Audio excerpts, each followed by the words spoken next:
শুরু করছি আজকের গল্প লীলা মজুমদারের লেখা নাথু। আমাদের বন্ধু বটু নিজে কখনো নাথুকে দেখেনি, গল্প শুনেছে। ওর দাদুর বাড়িতে সে আসতো। দাদু বললেন, ওর ভালো নাম হলো নাথিং, তার থেকেই ছোট করে হয়েছে নাথু। দেখিসনি কেমন কেউ না হয়ে থাকে, ঘরে থাকলেও মালুম দেয় না। আগে নাকি কোন সার্কাসের ম্যাজিশিয়ানের চেলা ছিল, ম্যাজিশিয়ান মরলে অর্ডার সাপ্লায়ার হয়েছে। নাথুকে যা বলা যায় এনে দেয়, ইনকাম ট্যাক্স ফ্যাক্স দেয় না নিশ্চয়ই, পারমিটেরও ধার ধারে না। কেউ কিছু বলেও না, কারো চোখে পড়লে তবে তো বলবে। ঘরে ঢুকলে একেবারে দেয়ালের সঙ্গে মিশে থাকতো, পথে বেরোলে ভিড়ের মধ্যে মিলিয়ে যেত।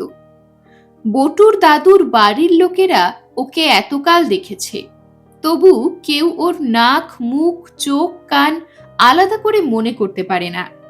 স্রেফ একটা বড় জনতার গড়পড়তার চেহারা নিয়ে লোকটা সকলের চোখের সামনে নিখোঁজ হয়ে থাকে। রোগাও না মোটাও না, লম্বাও না বেটেও না, কালোও না ধলাও না। কাপড় চোপড় হলো ভিড়ের অন্য প্রত্যেকটা লোকের মতো। কে চিনে রাখবে ওকে? নাথুর পথ চেয়ে থাকতো সবাই। আসতো হয় ভোরে, পুরুষেরা কাজে বেরোবার আগে, নয়তো সন্ধ্যায় তারা ফিরলে পর। ধামু মাঝে মাঝে বলতেন, আহা, বড় উপকার করে আমাদের। যেসব জিনিস বাজারে মোটে পাওয়া যায় না, কত কম দামে সেসব জোগাড় করে আনে কোত্থেকে তাই ভাবি। আমার ডায়াবেটিসের ওষুধটা ডাক্তারবাবু কোথাও পেলেন না, আর ও ঠিক এনে দিল। বড় জেঠিরা কিছুদিন হলো পুনে থেকে বদলি হয়ে এসেছেন। নাথুকে আগে দেখেননি। একটু কড়া গলায় বললেন, কিন্তু আনলে কি করে? কোম্পানি তো বন্ধ হয়ে আছে। ধামু শুনে অবাক। তাহলে আনলো কি করে? কি করে আবার? নিশ্চয়ই ওই চোরাই কারবার। বেআইনি ভাবে সব হয়, কোনোদিন না আমাদের শুদ্ধ হাতে হাত করা পড়ে। বড় জ্যাঠা কাগজ থেকে মুখ তুলে বললেন, তোমার যত বাজে কথা। চোরাই কারবার আবার কি? ছোটবেলা থেকে দেখেছি, আমাদের যখন যা দরকার হয়েছে সব এনে দিয়েছে। দ্বিতীয় মহাযুদ্ধের সময় চিনি, চাল, ময়দা, তেল সব এনে দিত। কেউ পেত না, আমরা পেতাম। দামও বেশি নিত না। বড় জেঠিমা তেরিয়া হয়ে উঠলেন। কি এমন মন্দ বললাম? যা কেউ পায় না তা ও পায় কোথায়? কালো বাজারে ছাড়া আবার কোথায়? আমাদের উপকার হতে পারে, কিন্তু কাজটা বেআইনি। ওকে পুলিশে দেওয়া উচিত। তোমাদের মায়া লাগে তো আমি দেব। দাদা স্পেশাল পুলিশের বড় অফিসার, তার কানে একবার কথাটা তুলে দিলেই হলো। যাবেন বাছাধন শ্রী ঘরে। ছোড়দাদু বেজায় চটে গেলেন। তা তো বটেই। তাহলে কবে কোন ঘোড়া জিতবে কে খবর এনে দেবে শুনি? ড্রাইভার ছাড়াতে গাড়ি বেচতে হবে। বেশ তো ছিলে বাপু পুনেতে, আবার বদলি হয়ে আসবার কি দরকার ছিল? যার যা পেশা, ওর ব্যাপারে তুমি নাক গলিও না। বড় জ্যাঠা আবার মুখ তুললেন। লোকের উপকার করা কিছু খারাপ কাজ নয় বড় বউ, চুরি ডাকাতি তো নয়। খারাপ কাজ কিনা জানি না, তবে বেআইনি কাজ। এই বলে জেঠি রাগ করে চলে গেলেন। ছোড়দাদু এক দীর্ঘ নিঃশ্বাস ছাড়লেন। সবই তো এনে দেয়, কিন্তু বুধবার আমাদের চারজনের জন্য দিল্লি যাবার 4টে 3 টায়ারের টিকিট যদি দিতে পারত, ক্রিকেট খেলাটা দেখে আসা যেত। বটুর বড় জ্যাঠার ছেলে নিখিলেশ ওই বাড়িতে থেকেই পড়াশোনা করত। নাথুর সঙ্গে বেজায় ভাব ছিল। সে বলে বসল, মা যদি নাথুকে পুলিশে ধরিয়ে দেয়, আমি কিন্তু নিরুদ্দেশ হয়ে যাব। তোমরা কাগজে মাদার ইল কাম ব্যাক লিখলেও ফিরবো না।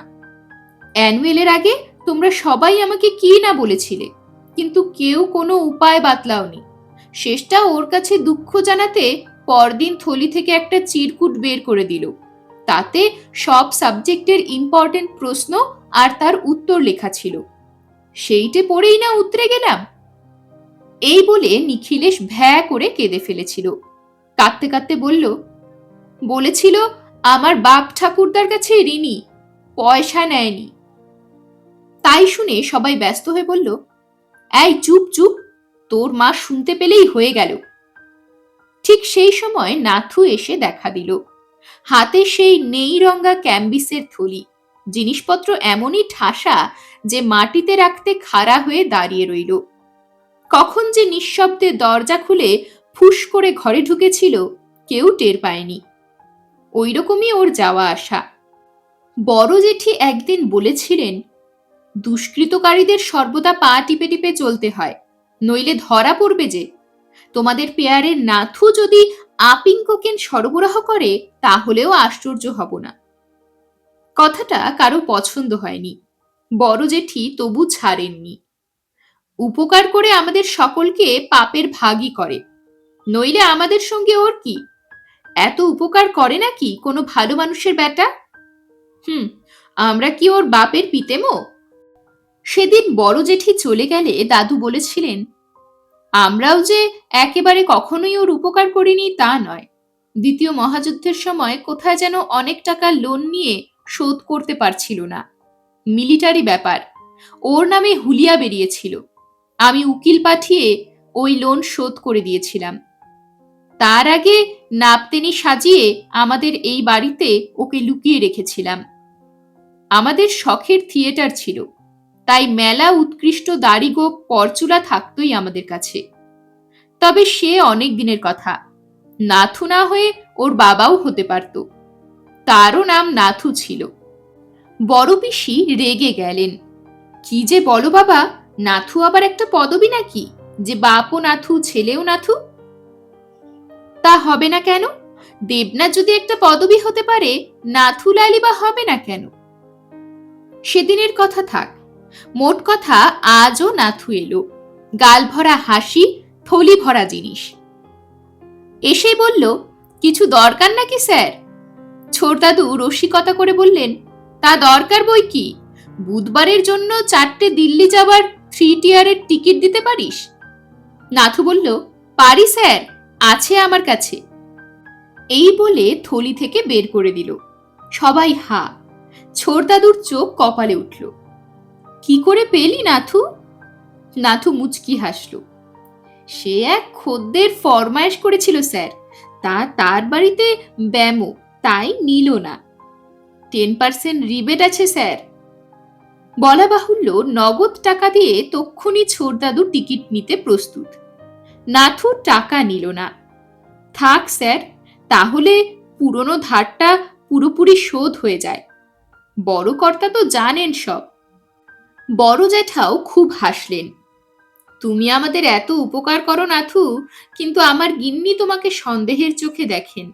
চেনেন না তো, মফস্বলের মেয়ে, ছিলেন পুনেতে। বলেন যে তুমি আপিং কোকেন সরবরাহ করলেও আশ্চর্য হবেন না।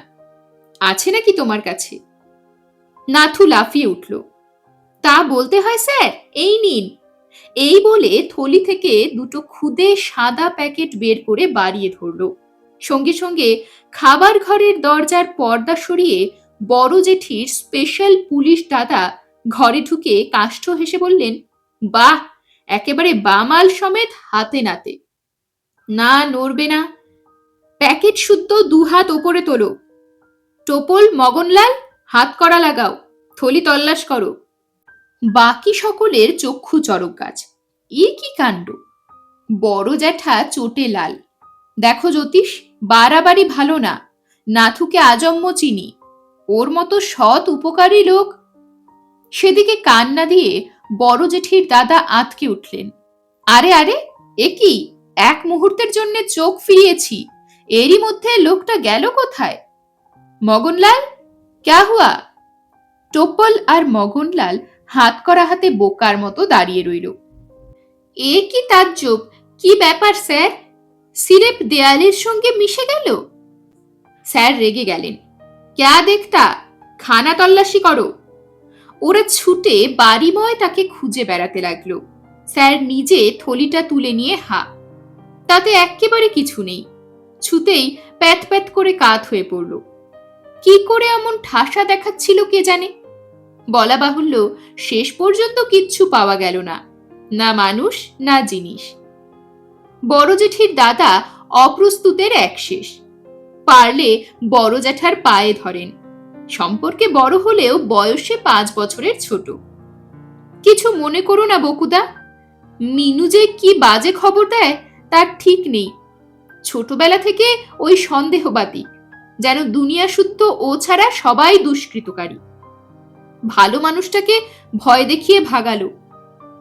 আমার লোকগুলোরও বুদ্ধির বহর দেখলে, নাকি দেয়ালের সঙ্গে মিশে গেল? তাই পারে কখনো জ্যান্ত মানুষে? জেঠির দাদা চলে গেলে কারো মুখে কথা নেই। খানিক বাদে ভয়ে ভয়ে পকেটে হাত দিয়ে ছোড়দাদু লাফিয়ে উঠলেন। আরে, টিকিটগুলো তো ঠিকই আছে দেখছি। আর আসেনি নাথু। পরে ওই থলিটাকেও বটুরা খুঁজে পায়নি। ছোড়দাদুর কি দুঃখ! আশা করি ও ভাবেনি আমরাই ওর পেছনে পুলিশ লেলিয়েছি। বড় জ্যাঠা মাথা নাড়লেন। না, তা ভাবিনি। পুরনো ধার শোধ হয়ে গেছে, তাই আর আসার দরকার নেই। তবে শেষবার এই খারাপ ব্যবহারটা পেল, এই যা দুঃখ। বড় জ্যাঠা জোরে জোরে নাক টানতে লাগলেন।